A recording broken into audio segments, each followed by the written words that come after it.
I was 24 when I first lost my job. The company downsized and I was the first to go.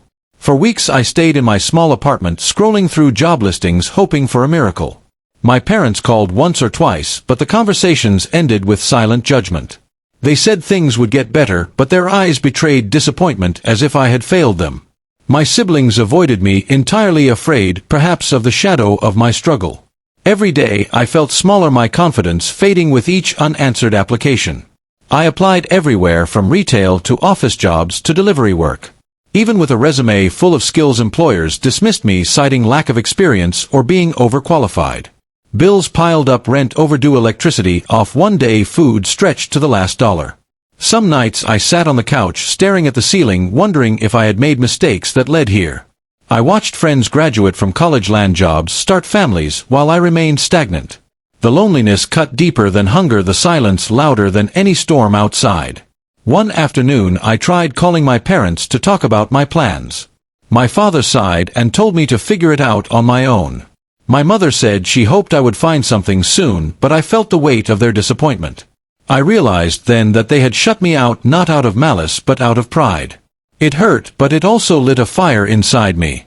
I promised myself that no matter how long it took, I would rise again.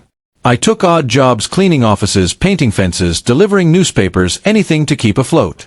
I woke before sunrise each day, worked until evening, then spent nights sending resumes and learning new skills.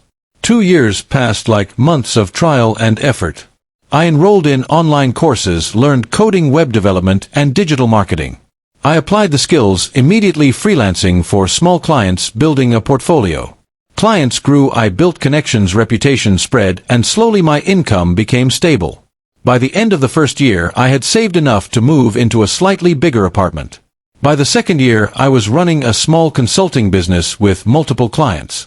I finally began to feel the pride I had missed for so long. Then one evening, as I was reviewing proposals, I heard a knock at my door.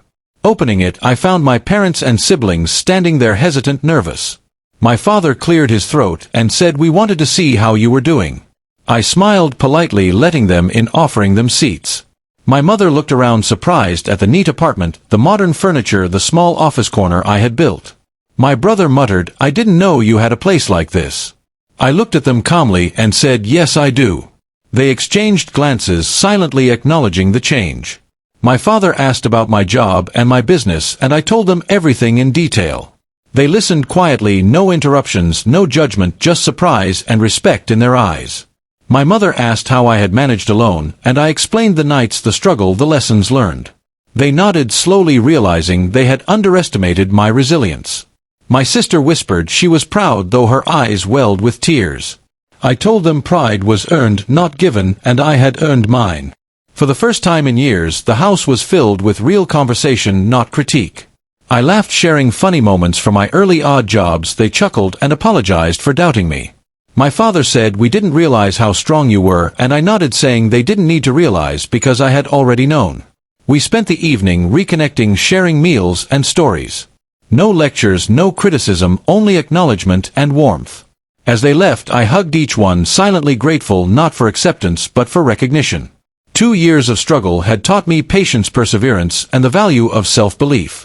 I realized that my place had never depended on them, it had always depended on me. And now they saw it too, not because I asked for their approval, but because I built my life with my own hands. Walking back into my apartment, I felt stronger, lighter, free.